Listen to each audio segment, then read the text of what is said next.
I feel like over the years, because this is such a sort of an emotional topic, that there's a lot of fear sometimes attached, and there's a lot of concern attached to the language and talking about sex and intimacy. I remember my first experience of getting, so as a 7-year-old boy, I can remember when I was 7 and I said the word sex because I'd heard somebody say sex, right? And I can remember saying the word sex, and my mum heard me, right? And I think parents should be the ones who raise their children, teach about sexuality, because the reality is the education system in Australia will do 10 years of solid training on your sexuality and what sex is and what it's meant to be and who it's for. So young people, children, are trained from pre-primary up to year 10. Pre-primary to year 10. So if you're a parent, you're thinking about being a parent, you need to realise that for your own journey and for the children you have, you need to understand how to start this conversation with your own children early and have regular conversations. Because the schools that you send the kids to, Christian and non-Christian schools, will have an education plan and a philosophy about sex that you need to be aware of. And so every person in this room, if you're at an Australian school, unless you've had exemption from a family or told not to go in, or you do homeschooling, then you've had a serious number of years already where you've had sex education. And I believe that God's design for sex and the communication of sex actually was designed for the family to be able to talk about and encourage each other, parents to talk to their children. So the first time I said the word sex, my mum heard me, right? When she first heard me, she said, "Don't you ever say that word again." Like she put the fear of hell into me, not the fear of God, the fear of hell. And like, "You say that again, I'll wash your mouth out with soap." That was the first time I'd used the word sex. I was using it in some way pretty innocently, and because I'd heard someone else say it. But what that did to me was create a wedge where I didn't feel safe to talk to my mum. I didn't feel safe to talk to people in authority, people who were leaders, people who I knew were adults. And I progressed because here's the thing, my mum didn't want me talking about that, but all my friends did. All my friends, when we reached, 6, 7, 8, 10, all the way through our journey, the guys I hung out with, all wanted to talk about sex. They all wanted to talk about, their bodies. They wanted to talk about girls. And so this taboo subject became something that I did and talked about behind closed doors with people I shouldn't have. And in my early years, I developed a whole mindset about sexuality that wasn't being birthed by my parents and in a healthy relational way. I was learning stuff from guys who had about the same experience I did, which was zero, and yet we knew everything. You know what I'm saying? Among the boys, you know everything. It's all just a big bluff and and then they got an older brother who knows stuff, and it's like we learn it all in a distorted way.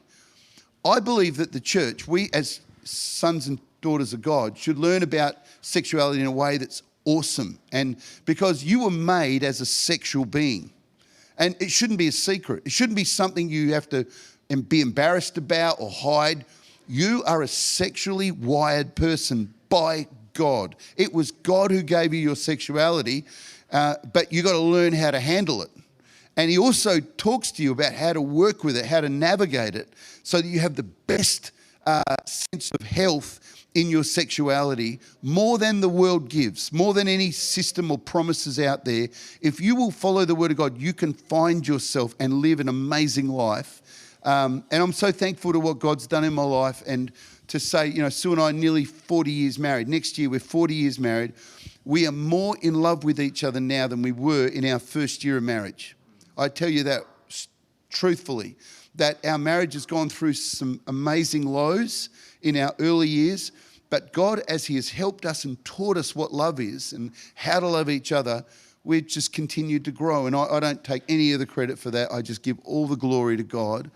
And I now get to do life with my best friend, my lover, and I think couples who are in the church should understand how to be passionately in love and not embarrassed about it. because we should have the best relationships. We should be able to shine the love of God through our relationships. When you, as a young person, in your singleness and living life in the way God's designed it, but then as an older person, as you find that partner, living a life in a way that has no shame, no embarrassment, but it's fantastic. And you can't wait to get to be together. It's just awesome. So that's a bit of my background in why I feel so strongly about this. The other issue as well is I've had significant leaders, ministers and close friends who've all started the journey in their sexuality and have lost their way. And it's been so harmful, hurtful and painful to watch them struggling through this. And I'm pretty convinced now that the main reason things have happened in the way they have with these people is because they didn't have a true biblical foundation for sexual intimacy and what God's design for it was. And so these temptations that come, other things that come, they've fallen away because of things, these false promises that they hear and see, and they've lost their way. So I have a passion to see people healthy and excited and really flourishing in this side. So the objectives of this teaching, I've got a couple of objectives. First, to help understand God's design for sex.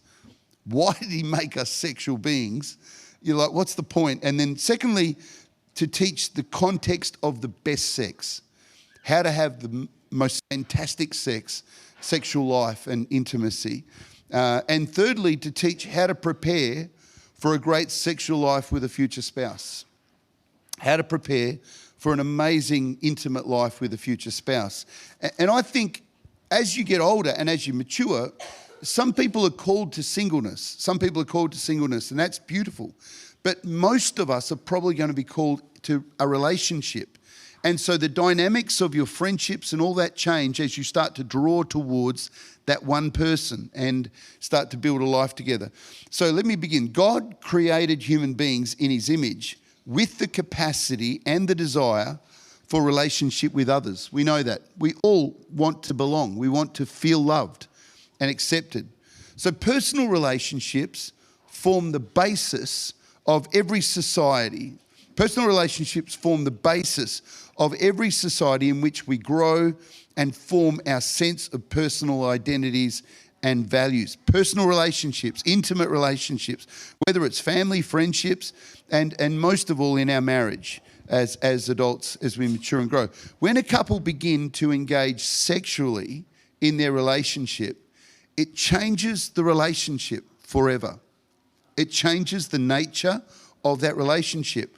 Once knowing each other sexually at that level, you can't go back to being friends like you were, because you've crossed the line. Something's happened. There's been a connection at a deeper level that has changed you towards each other, both mentally, from a chemistry point of view, and physically. There's been a connection made that you just can't see and relate to each other on the same as it was before. And so it's such a big area because you know in our culture today in Australia, the average couple break up within 3 weeks, who have casual sex and start a relationship. If they have sex in that relationship, they'll break up on average within 3 weeks of that sexual encounter. That's statistically what happens that's not our Christian culture as a church, but that's the sort of culture that we're in Australia, that sex, once it enters the relationship, changes things, and it has a deep impact on the couple. So having sex with another person, I'm just going to talk just basic framework here. Having sex with another person changes things in 3 primary ways. It impacts us in 3 fundamental ways. The first way is physically. That when you have sex with another person, it shifts something physically. And because what sexual intimacy does, sexual union, it joins you to another person at the deepest level. The scriptures teach about this, and the idea that the scriptures teach, they teach about the act of sex being like being glued together as one physical body. And so that idea of gluing together is written in Genesis chapter 2 and verse 24. It says, therefore shall a man leave his father and mother and be joined. The word actually is the same word. You can also use the word cleave, which I will talk about at another time, leaving and cleaving.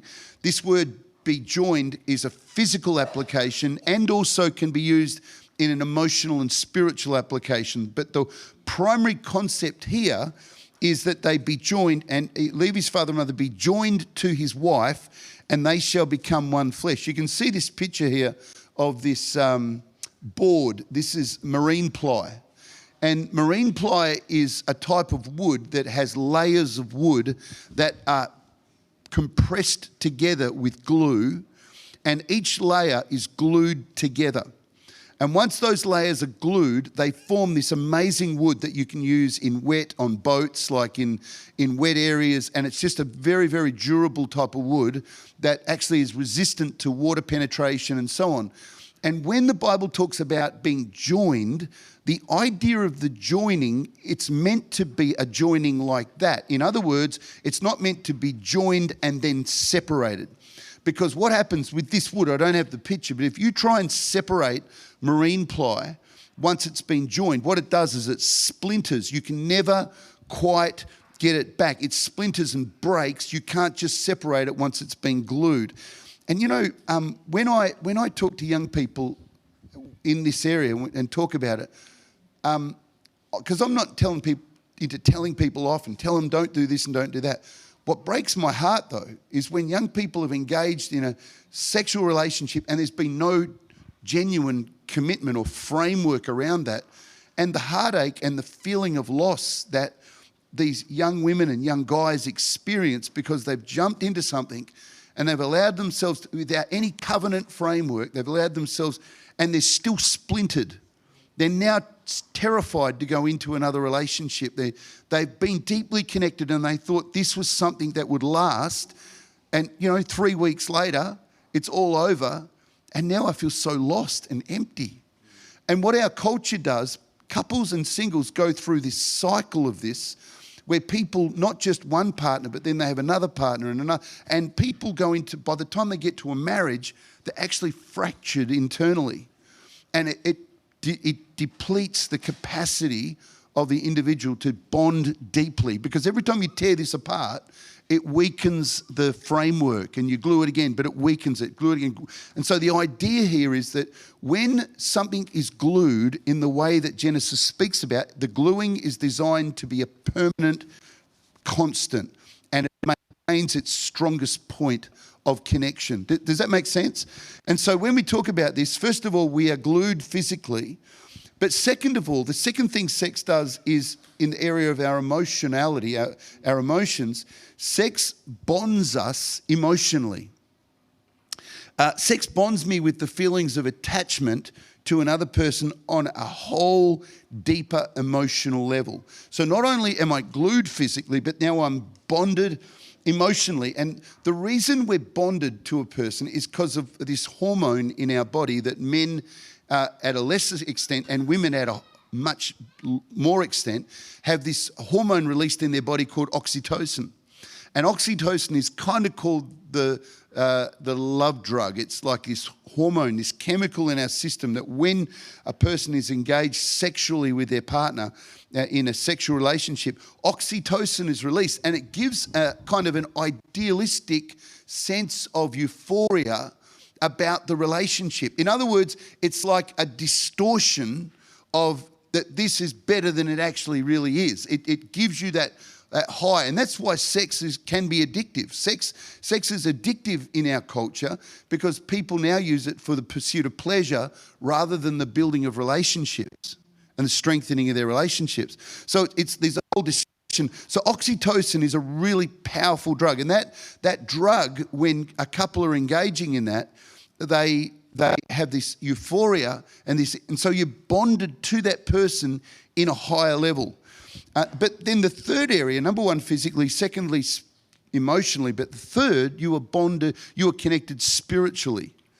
And in the area of spiritually, sex causes me to imprint on a person to reorientate where I belong, which is more than just a sense of connection. It's actually a deeper level of reorientation. Let me explain what I mean by that. When I talk about imprinting, that we imprint on each other, the idea of imprinting, it creates a joint sense of interpersonal identity, what we call the us factor, a joint sense of interpersonal identity. In other words, I'm not just connected to you, but I belong to you.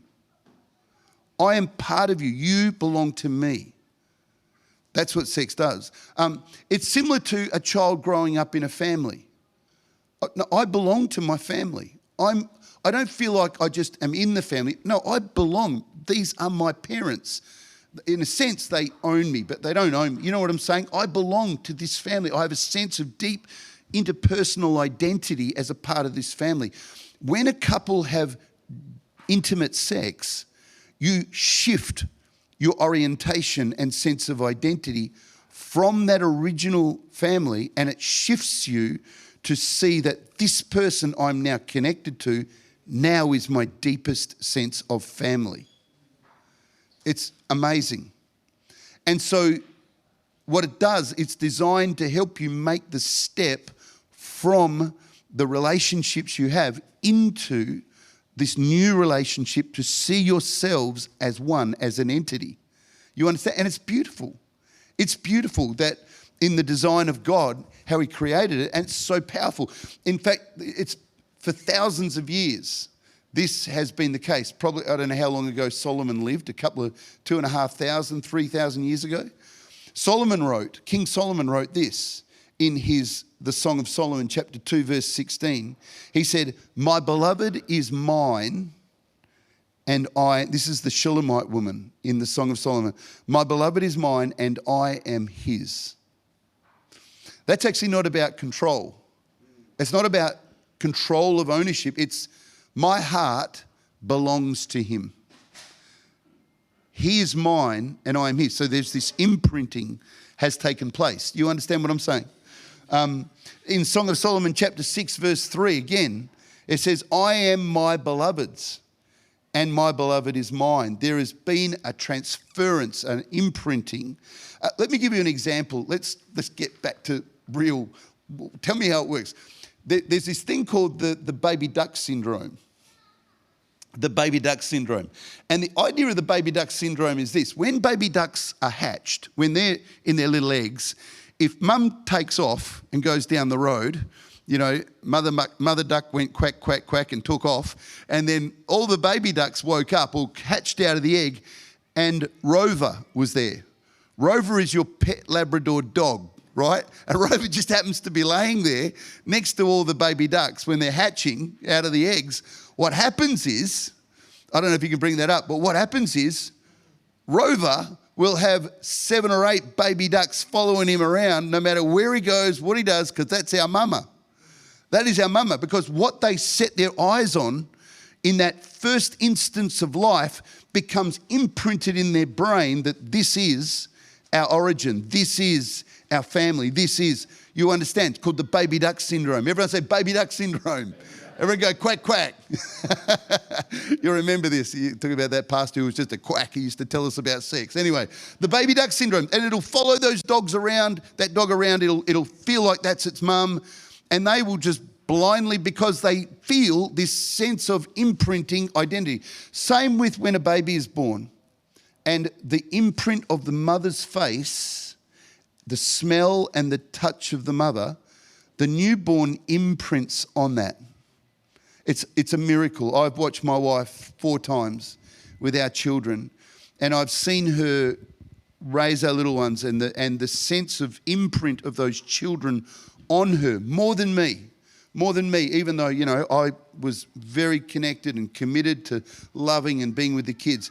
But the imprint on the children with their mum is just another whole level compared to what it is with a dad. And that's not to put down the role of the dad, but there's something very powerful and beautiful when this newborn and the face of the mother, the smell and the touch, and that child imprints. That the moment the mother comes into the zone of that child, it usually starts screaming and crying.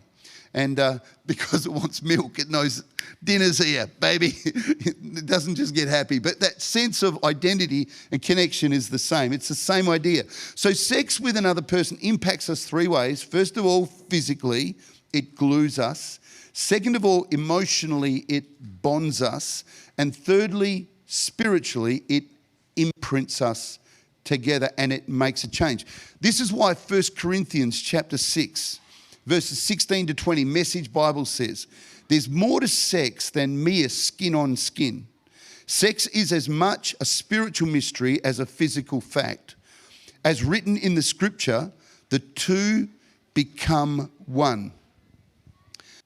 Since we want to become spiritually one with the Master, bring that next one up. Since we want to become spiritually one with the Master, we must not pursue the kind of sex that avoids intimate commitment and intimacy, leaving us more lonely than ever. Listen to that. Look at the statement there.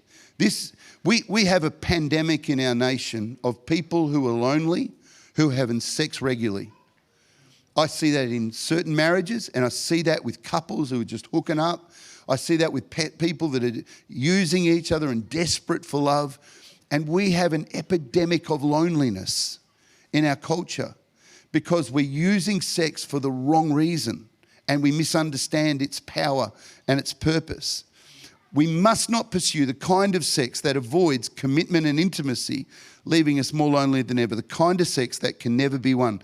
It goes on and says, in sexual sin, we violate the sacredness of our own bodies. These bodies that were made for God-given and God-modeled love. You were made for love.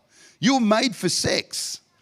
There's a secular band when I was a kid called Kiss. I don't know if you know the band Kiss, but they used to sing this song. I was made for loving you, baby. You were made for loving me. Don't.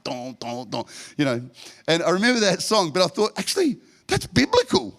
That's God's word. You guys are singing the word. You're actually twisted in the way you're presenting it. But that's actually biblical. I was made for loving you. You were made for loving me. You were made for God-modeled, God-given love. Our bodies, these bodies, trying to find the spot. These bodies that were made for God-given, God-modeled love. So we don't have to hide our sexuality. We need to understand it, own it. Not be afraid to process it and say, okay, I am a sexual being and I've got to understand how to manage what's within me, what the drive that's in me, the heart, the desire, the physical, all of that. I need to learn how to understand and manage it. Robert Sternberg, talking about commitment and intimacy, there's a gentleman called Robert Sternberg from Cornell University, the professor, one of the main professors, leading professors of that university. He established this, what's called Sternberg's theory of lasting love. Lasting love, which just basically backs up the New Testament. And in his theory of lasting love, he talks about wow, I love the way that's come out. For some reason, that's all changed the font. The top word in the triangle is commitment. On the left bottom is intimacy, and on the bottom right is passion. Commitment, intimacy, and passion are the three elements of lasting love. And in the research that he's done and the understanding of the framework of relationships that last a lifetime, when a marriage or a relationship is built on one entity, so when couples get together, if their relationship is built on passion, on their chemistry, on the desire for each other, that relationship is doomed. Because it will not stand if it doesn't have these multiple frameworks on which it builds, which is intimacy and commitment. And that's why when a couple stand on their wedding day to face each other and say, I'm committed to you for life. I'm giving you my whole heart. But before my friends, before my family, before those who are with me, I'm deeply committed to one, and that's you. That's the framework in which God designed for the most meaningful and intimate experience of love and the expression of love. And so Sternberg, in his research, describes this as, he said, it's important to recognise the relationship based on a single element is far less likely to survive than the one based on two or more. And so you must have a complexity, a multiple framework for this to function. Okay, so we got a couple of thoughts here, and we've got some discussion that I've proposed. And the discussion is this: what makes sexual temptation challenging for young Christians today? What makes it challenging? We live in a sexually saturated culture. So I don't know whether in this discussion, whether you want to have guys talking with guys and girls with girls, and maybe, leaders in each group just to facilitate. Maybe we have a couple of groups of 5 or 6, But it's a really good conversation to have. What's the biggest challenge you face when it comes to sexual temptation? And you know what? I wish I had more opportunity to talk about these things when I was a teenager. Because again, as a church, we never talked about it. And then later on, in my mid-20s, I realised people have fallen off the wagon. Nobody's ever talked about it, but people are struggling. They've never had to process. They've never had the opportunity to talk to anyone they could trust and work it through. And the second question is similar. It says, in 1 Corinthians 6:20, why do you think the type of sex that avoids intimacy and commitment leads people to experience deep loneliness? Which is what the Apostle Paul talks about.